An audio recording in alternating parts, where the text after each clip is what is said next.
ಒಂದು ಸಮಾಧಾನ ತರುವ ಎರಡು ಸಂಗತಿಗಳನ್ನು ನಾನು ಇಲ್ಲಿ ಕಾಣ್ತಾ ಇದ್ದೀನಿ. ಒಂದು ಸಮಾಧಾನದ ಸಂಗತಿ ಅಂತಂದ್ರೆ ಮಠಗಳು, ಸ್ವಾಮೀಜಿಗಳು ಅಂತಂದ್ರೆ ಜಾತಿ ಪ್ರತಿನಿಧಿಗಳು ಅಂತ ಆಗಿರೋ ಹೊತ್ತಿನಲ್ಲಿ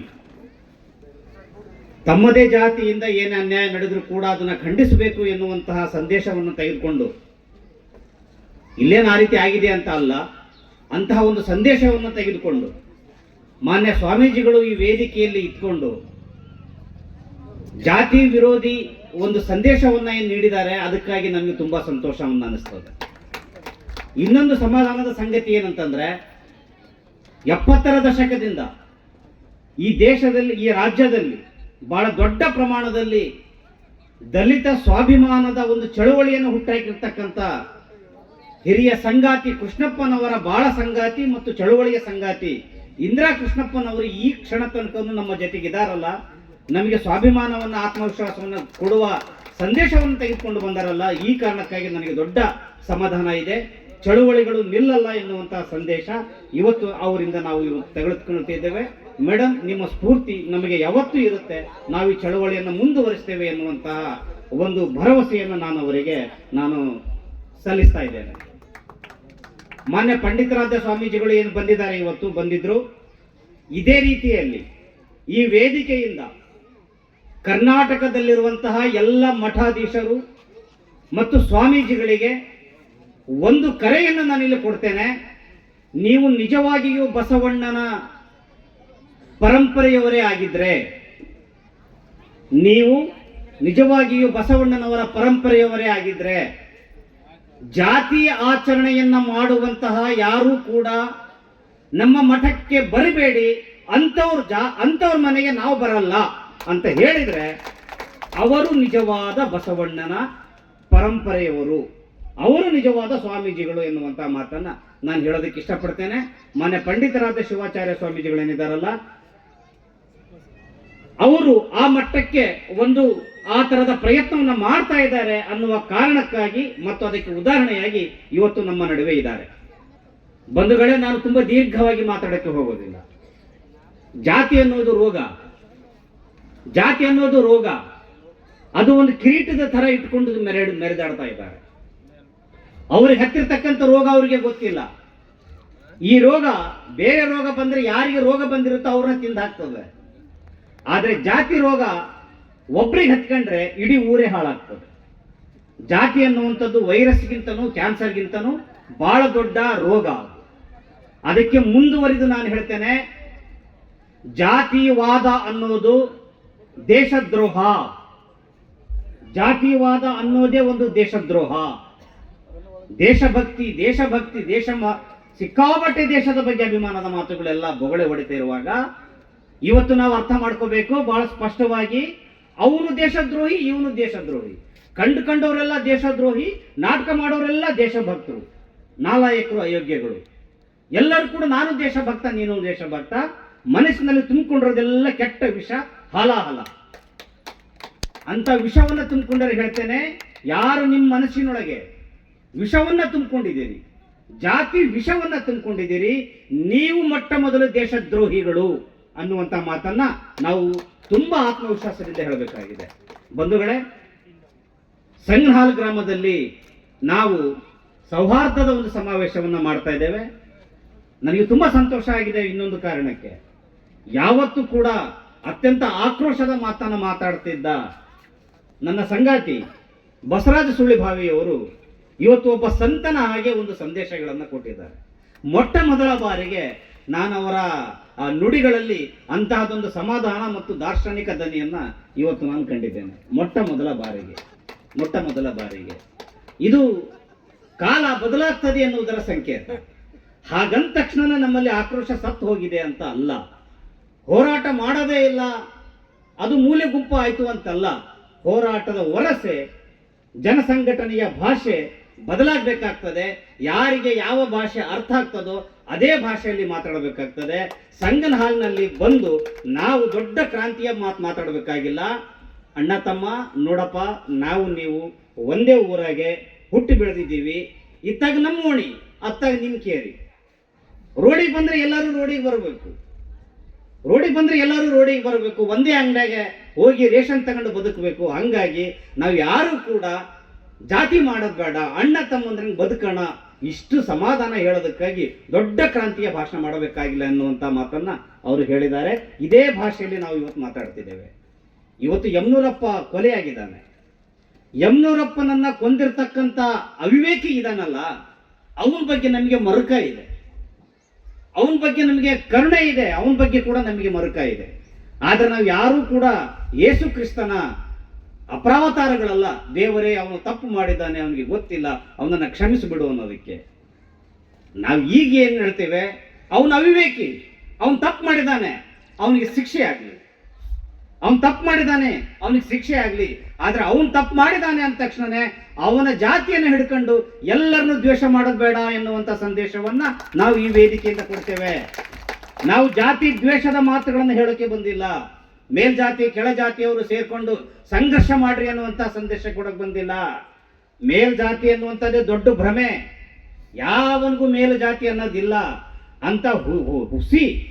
ಅಂತ ಹುಸಿಯನ್ನು ಅವತ ತಲೆ ಒಳಗೆ ತುಂಬಿಕೊಂಡಿರ್ತಾನೆ, ಭ್ರಮೆ ಒಳಗೆ ತುಂಬಿಕೊಂಡಿರ್ತಾನೆ. ಅವನು ಯಾವ ಕಾರಣದಿಂದ ಮೇಲಾಗಿರ್ತಾನೆ, ಇನ್ನೊಬ್ಬತ ಯಾವ ಕಾರಣದಿಂದ ಕೀಳಾಗಿರ್ತಾನೆ. ಯಾವ ಮೇಲೂ ಇಲ್ಲ ಕೀಳು ಇಲ್ಲ, ಎಲ್ಲರೂ ಸಮಾನರೇ.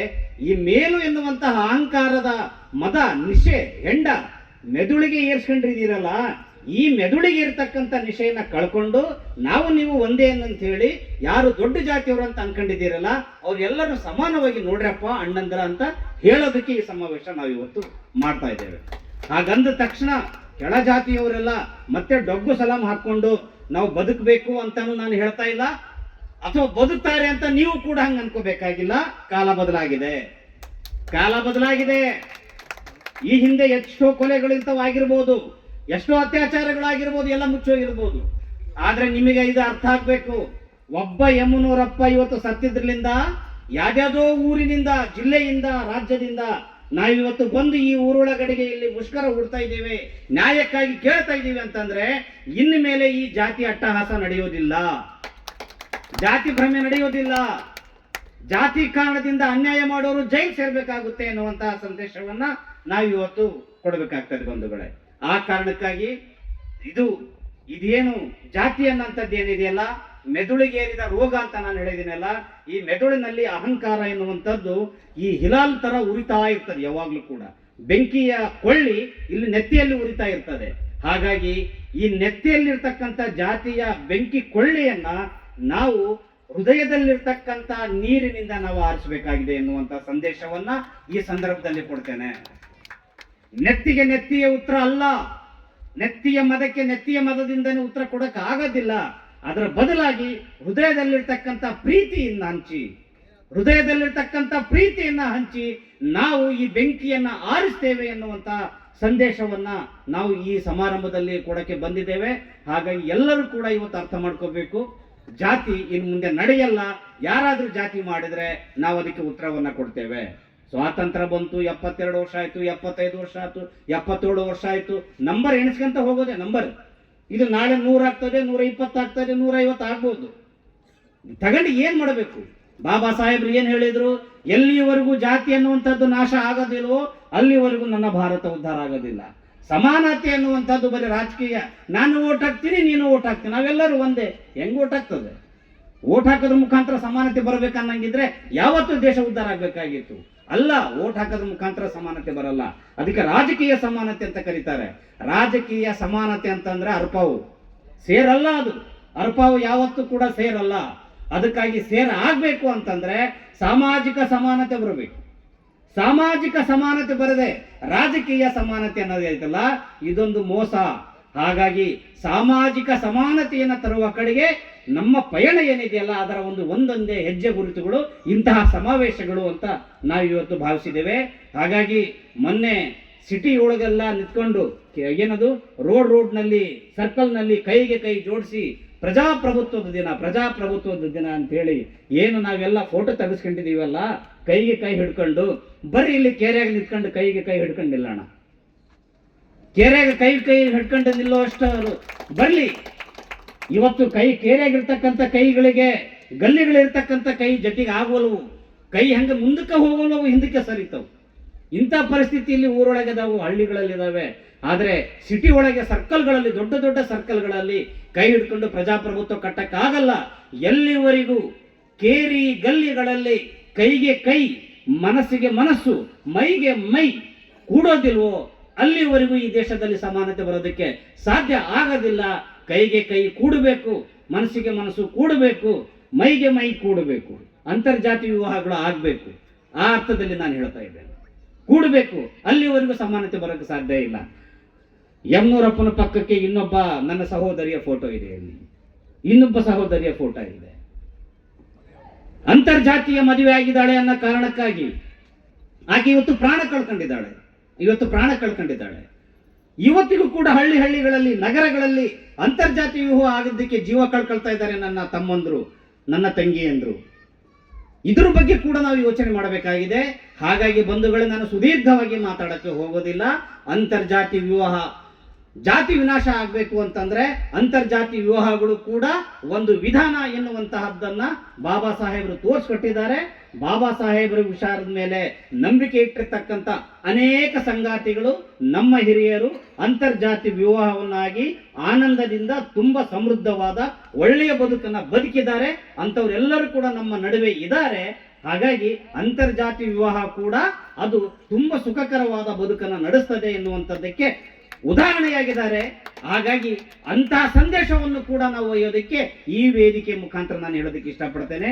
ಈ ಎಲ್ಲ ಸಂಗತಿಗಳನ್ನ ಹೇಳ್ತಾ, ಈ ಹೋರಾಟ, ಈ ನಡೆ ಏನಿದೆಯಲ್ಲ, ಇಂಥ ಸುದೀರ್ಘವಾದ ಹೋರಾಟದಲ್ಲಿ ಒಂದು ಹೆಜ್ಜೆ, ಇಂಥ ಅನೇಕ ಹೆಜ್ಜೆಗಳು ಯಾವತ್ತೂ ಕೂಡ ಮುಂದುವರಿತಾನೆ ಇರುತ್ತದೆ. ಬಾಬಾ ಸಾಹೇಬರು ಹೇಳಿರುವಂತಹ ಸಂಪೂರ್ಣ ಸ್ವಾತಂತ್ರ್ಯ, ಸಂಪೂರ್ಣ ಸಮಾನತೆ, ಸಂಪೂರ್ಣ ಪ್ರಜಾಪ್ರಭುತ್ವ ಸಾಧನೆ ಆಗುವವರೆಗೂ ಇಂತಹ ನಡೆಗೆ ಮುಂದುವರಿತಾನೆ ಇರ್ತದೆ. ಈ ಜಾಥಾ ಕೊಪ್ಪಳದಿಂದ ಸಂಗನಹಾಲದಿಂದ ತನಕ ಅಲ್ಲ, ಇದು ಅರ್ಧ ಸ್ವಾತಂತ್ರ್ಯದಿಂದ ಪೂರ್ಣ ಸ್ವಾತಂತ್ರ್ಯದ ಕಡೆಗೆ ಹೋಗುವಂತಹ ಜಾಥಾ ಎನ್ನುವಂತಹ ಮಾತನ್ನ ಹೇಳಿ ನನ್ನ ಮಾತುಗಳನ್ನು ಮುಗಿಸ್ತಾ ಇದ್ದೇನೆ. ನಮಸ್ಕಾರ.